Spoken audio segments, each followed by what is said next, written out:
गंजाम जिलूर 10 लाख रु ऊर्ध्व युवक बाहर राज्य बा गुजरात सूरत को जाती सूता कल काम करने एवं आज पर्यंत राज्य सरकार से थैथान करने कौन चिंता करना जेहेतु गंजाम जिले में जदि एक बृहत सूता कल प्रतिष्ठा हो पारंता से युवक युवती माने निज अंचल निज घरे थी से परिवार प्रतिपोषण करते एवं निज स्थानीय अंचल रोजगार पाई पारंते किंतु सबुठारु खुशीर कथा होची वर्तमान जड़े युवक निज चेष्टा बल गुजरात जो फैक्ट्री को देखी एठारे तैयारी करछंती। आम जो गंजाम जिला बेगुनियापड़ा एस सचना अंचल जोठी जड़े युवक गुजरात मेसीन बा गुजरात सूता कल को देखी से निजे निज उद्यम प्रतिष्ठा करछंती एक सूता कल जो थे कि किसी युवक मध्य रोजगार क्षम हो पारे। सीधा सड़क कथा हवा कौन रही इच्छा कले मु सूरत तो रही से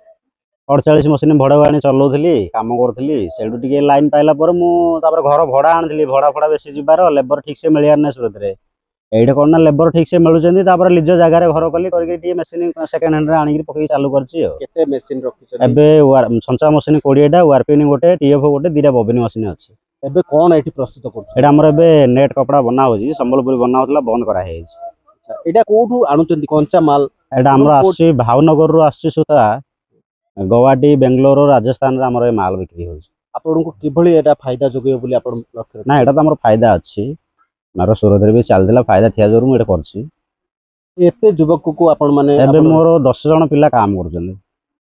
आगामी दिन रे कौन लक्ष्य रखिछन? आगामी दिन रे कोन करेंट ठीक से रहने करेंट जे ठीक से रहिबो कौन से सरकारी सुविधा कौन मिलियो बोले आगु आउ 8-10 जण पिला भी करिया पे प्रोग्राम अछि। आपन भाबुछन एटा अन्य मानक पे प्रेरणा हबो अन्य माने मध्ये हां अन्य माने भी करि पारे ठीक से चलियो भलो ओडिसा लोक ओडिसा रे भी रहि परिबे। सरकार जदि करन्ते एठी बृहत शिल्प प्रतिष्ठा होंता हेई पारंता। हां हेई पारता काहे होबन कंचा माल अभाव जो किछि अभाव ना सब किछि सुविधा एटा अछि। अंडा भगवान सेठी आम गाँ दोलियापड़ा मु संत भाई पाखे काम करते वर्ष है मु आगु 6 वर्ष है सूरत काम करी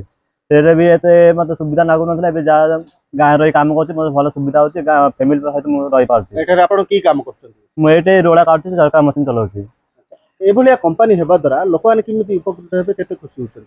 ये कंपानी हेले तो बहुत लोग उपकृत हेबे बहुत लोग खुशी हेबे कहीं गाँव छाड़ी बाहर रोचन माँ बापा भाई भौणी क्या देखी पार नथि रही गाँव रही निज भाई बापा माँ बाप सब साथ दे पारे। सेठी केते दरमा पाउतलो एठी केम दरमा पाउछो? सेठी 18,000 टाका कमाउतनी मासको तार खिया पिया रूम भड़ा एमती 10-12 हजार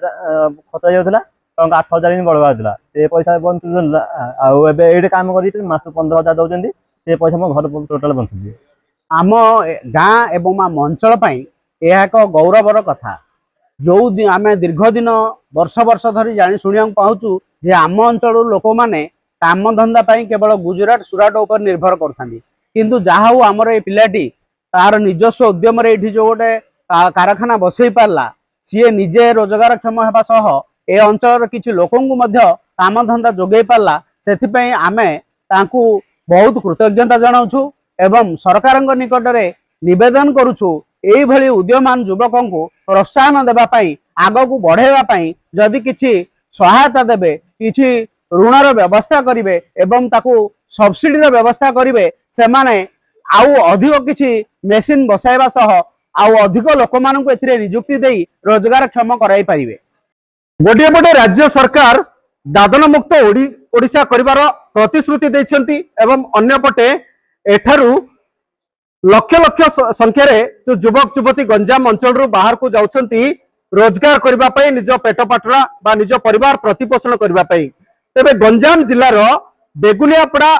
ब्लॉक रो एस सचना ग्राम रे जो युवक जड़े निज प्रचेषा बल एभली कंपानी गढ़ी तोली पारिछंती तांकू विभिन्न महल रु शुभेच्छार स्व छुटुची। कथा होची आगामी दिन रे आगामी भविष्य रे राज्य हो बा केंद्र सरकार एमानकू अधिक प्रोत्साहन देबे कि जदि प्रोत्साहन देबे तेबे गंजाम जिले में निश्चित भावे बेकारी समस्या मुक्ति पाता।